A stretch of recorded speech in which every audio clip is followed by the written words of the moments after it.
चालू करा चालू करा चालू करा चालू करा रुग्णवंती कायदा संसदीयची रस्ते रुग्णवंती कायदा रुग्णवंती कायदा। माझं नाव संजय मेडे आहे।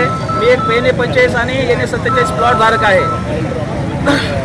दिनांक 12/7/2021 ला महाराष्ट्र शासनाच्या उपनोंदणी महानिरीक्षकांनी एक पत्र काढलं आणि त्यांनी असा आदेश दिला की महाराष्ट्र राज्यातल्या सर्व रजिस्ट्र्या NA45 NA47 या बंद करण्यात याव्या। त्याचबरोबर तुकडाबंदीचा सुद्धा त्यांनी आदेश काढला, ज्या आदेशामुळे शेतकऱ्यांना 2 गुंठे जागा त्यांच्या गोट्यासाठी घेता येत नाही, त्यांच्या खळे करण्यासाठी घेता येत नाही आणि हा कायदा अतिशय जाचक आहे, अगदी रजाकारी कायद्यासारखा हा कायदा आहे। त्या NA45 आणि NA47 रजिस्ट्र्या बंद झाल्यामुळे संपूर्ण महाराष्ट्राचे आर्थिक व्यवहार थांबलेले आहेत, कारण या रजिस्ट्रीमधून महाराष्ट्र शासनाला दररोज कोट्यावधीचा महसूल मिळतोय, तो सुद्धा थांबलेला आहे आणि या महसुलावर अवलंबून असणाऱ्या अनेक ग्रामपंचायता ज्या महसुलामुळे त्यांचा विकास व्हायचा तो विकास सुद्धा गावाला थांबलेला आहे।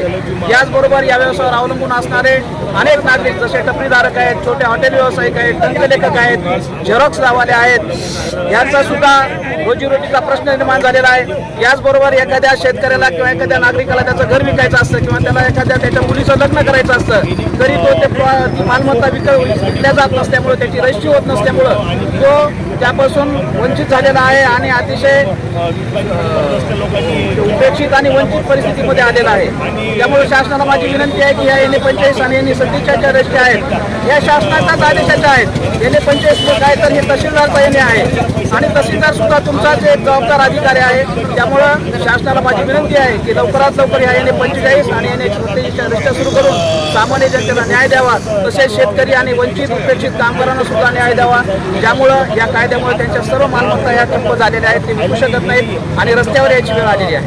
चालू करा।